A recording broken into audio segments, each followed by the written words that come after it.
And go.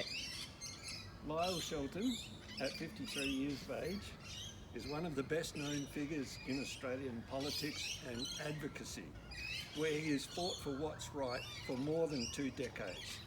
There would not be an Australian anywhere in the country who has not benefited from Lyle's work. He's loved by his friends and admired by his enemies. Hello, Lyle. Hi, Peter. That's very kind of you to say all that. Appreciate it. You've worked tirelessly in Queensland with great effect, in the ACT and more recently in New South Wales. Now you're in Victoria as national leader of the Family First political party. Have you come here to save us? Well, I think it's always dangerous to put one's hope in men or people. There was a famous Queenslander, I'm a Queenslander, by Kevin Rudd, who said, "I'm from Queensland, I'm here to help." That didn't work out well, so look, I'll leave that judgment to others. Some of us have been buried in Victoria's totalitarianism for longer than we care to remember. You've been around Australia and the world. What do you see when you come to Victoria? Why do so many barbaric laws begin here?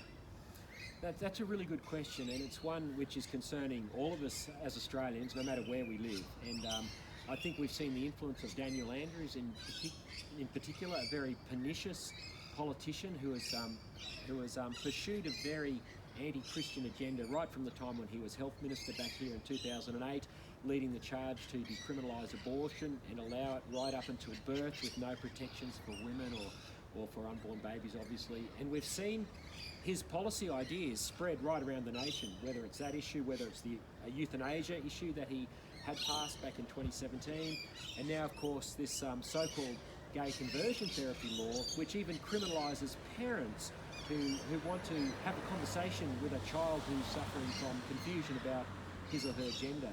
So we're seeing his influence spread right across the nation, and of course this is having a chilling effect on freedom of speech and freedom of religion, and it's got a lot of faith people very, very worried about their ability to live out their beliefs as Christians or of other faiths. Many people have been hoping for a strong return for Family First Party across Australia. How do you see Family First Party growing and impacting our nation? I've had a conviction for a number of years that the missing piece on the battlefield is a strong, values-based, Christian-based, Judeo-Christian-based political party. I think it's so important to have advocacy groups like Family Voice, like Australian Christian Lobby and others. We need many, many voices into the public square. But at the end of the day, we've all got to place our vote somewhere. And I think we need somewhere where the values vote can be placed.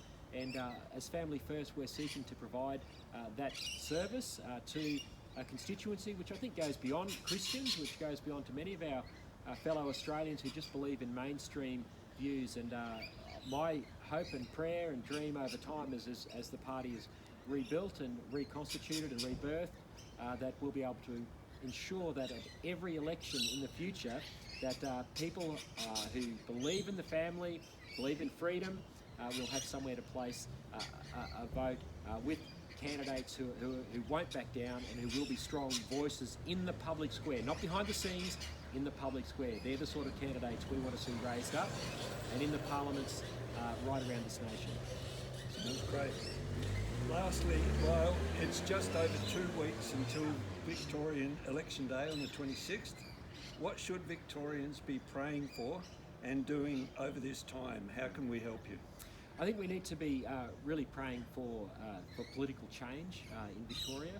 We need to be praying that the right candidates will get elected.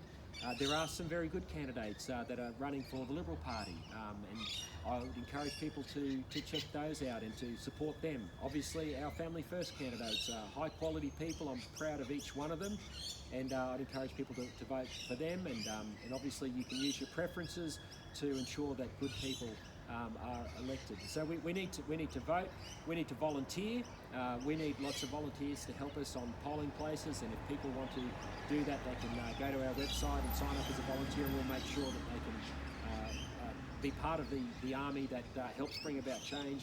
But as you said, Peter, I think the most important thing all of us can do is to pray. This is a spiritual battle. We don't battle against people are not our enemy, but we know there are forces as people of faith. We know that there's an unseen realm, and we know that our prayers are effective.